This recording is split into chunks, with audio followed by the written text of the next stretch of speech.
Hello, Brazil! How you guys doing? Welcome to my house. This is my little North Shore shack where I hide out and hang in the land of aloha. There are moments when I lay under the hammock, under the coconut trees, just looking up going, wow, how good is this? This is an older jet ski. This is our backup one that needs a little bit of work done on it. If I live for one thing now, you know, at this point in my life, I live to go ride the outer reefs. You know, when it goes beyond 10 feet and starts moving to the outer reefs, that's what I get super excited. That's what I just want to go, let go of that rope and drop into a big 20-footer and come around and ride a big wave on a small board and do turns on parts of the waves that you never imagined you could. And, you know, in the last decade, I've ridden waves that I never imagined I would ride. Hey, I'm not saying any names, no names. No names.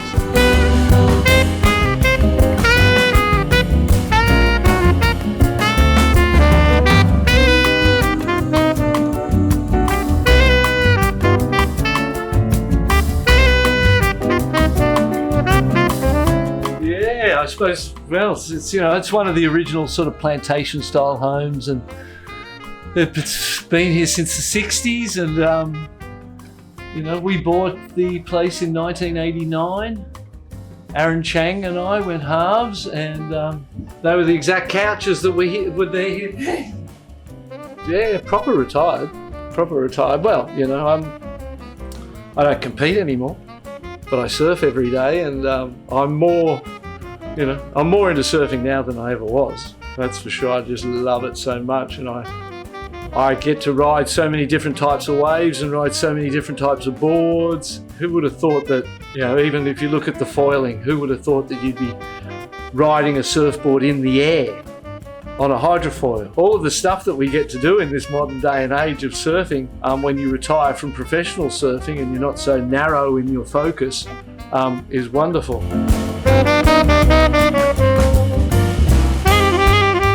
Rather than be successful, rather than be rich, rather than have jobs and be in positions of power, I've chosen to say no to those opportunities and stay true to myself and live my life.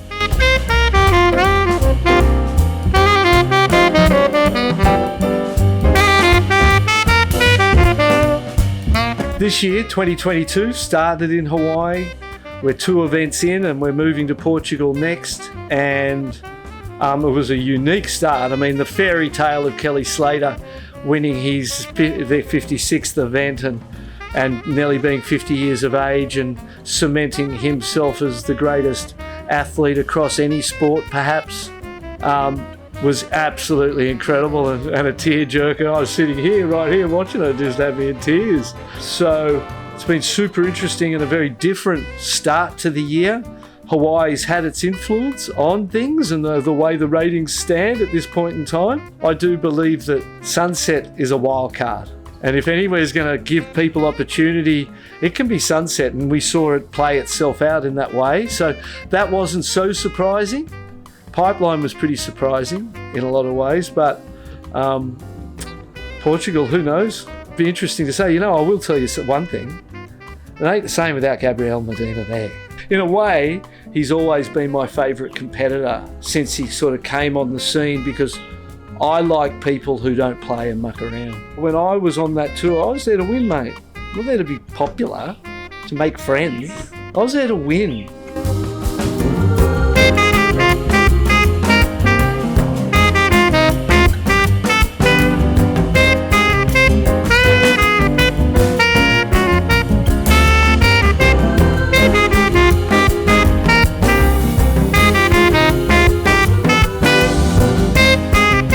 And in the same way, Italo too. I love Italo too, mate. You can't not, because where that image, we were talking before about the image of the Brazilian surfer on an international scale as being perhaps a hassler in a lineup. And when these other guys started to win, particularly Italo, and showed the graciousness, competed the way he competed, and just had that stoked. He was more like a surfer, a global surfer, than a Brazilian surfer in the sense of the way the world looked at him. The world looked at Italo and went, ha, love that guy. He's a surfer, eh?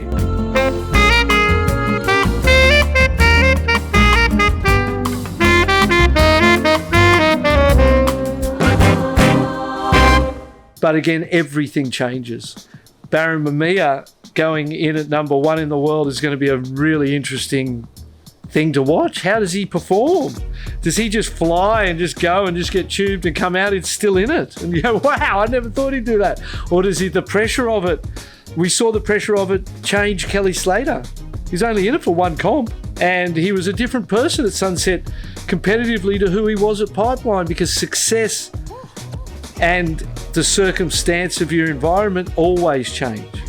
And it's always going to be different. You're going to be different. Everything's going to be different. So who knows? That's what makes it so exciting. No one knows. Heading into Portugal, you know, obviously here in Hawaii, it's tropical, it's warm, you're in board shorts. Everybody's comfortable here, generally speaking. You know, it's a wonderful place to be. And then you go to Portugal, obviously you're putting on a wetsuit. The boards really, I suppose, are going to be similar to what they ride at Pipeline if there's swell, because Super Tubos is like a Porto Escondido Pipeline style beach break that is just a tube, you know, 90% of the time. And it does seem that a lot of the time it's a closeout. And in amongst those closeouts are unbelievable 10-point tube rides, and you've got to find them.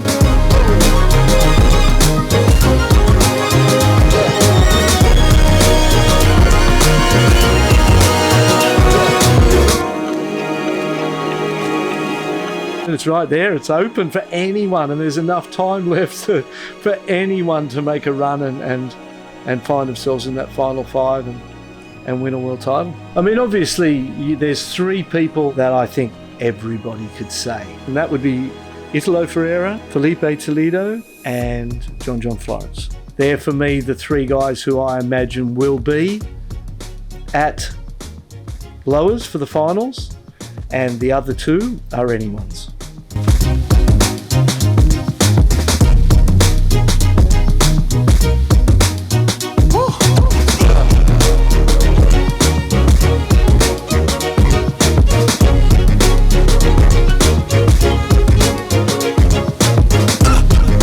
I think that's the beauty, is that surfing gave us lives, and it's going to continue to give these kids lives and futures, and they can not have to have a real job.